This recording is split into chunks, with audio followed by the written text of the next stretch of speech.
গণভোটের বিষয়টা এখনো কিন্তু আনসলভড ইস্যু। কারণ আনসলভড ইস্যু মানে গণভোট আমাদের বাংলাদেশের জনগণের উপর চাপিয়ে দেওয়া হয়েছিল। গণভোটের সেখানে 4টি যে পয়েন্ট ছিল এর মধ্যে 3.5টি পয়েন্টে আমরা একমত আছি, কিন্তু বাকি যে অর্ধেক পয়েন্ট এখন সেখানে হয়েছে 100% আমরা যদি না মানি আমরা কেন আমাদের উপর আমরা কেন আদিষ্ট হব।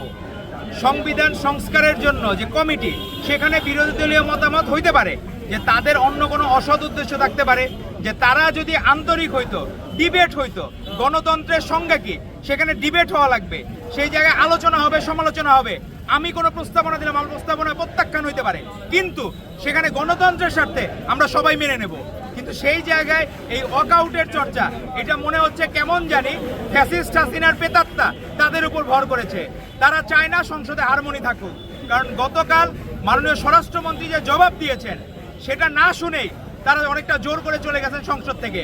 তো আমার মনে হয়েছে এই জায়গায় তারা চায় না বাংলাদেশে যে আমাদের যে স্বাধীনভাবে সংসদটা পরিচালিত হচ্ছে, এবং সংসদ সদস্যরা এরকম পার্লামেন্ট কোনোদিন পায় নাই যেখানে বিরোধী দলীয় নেতার কথাতেও সংসদ দলীয় সদস্যরা সেইখানে টেবিল চাপড়ায়, এটা কোনোদিন হয় নাই।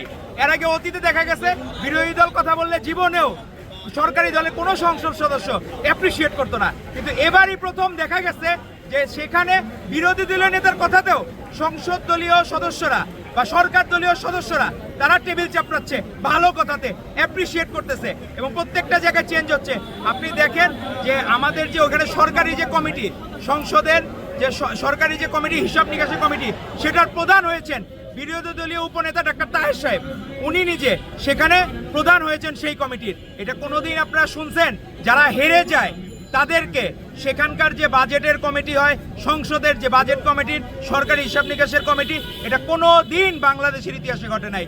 এই প্রথম মাননীয় প্রধানমন্ত্রী জনাব তারেক রহমানের আন্তরিকতার কারণে বিরোধী দলের পরাজিতদের সংসদ সদস্যরাও সেখানে নিয়ন্ত্রণ করছেন সংসদ। এটা অতীতে কোনোদিন হয় নাই। কিন্তু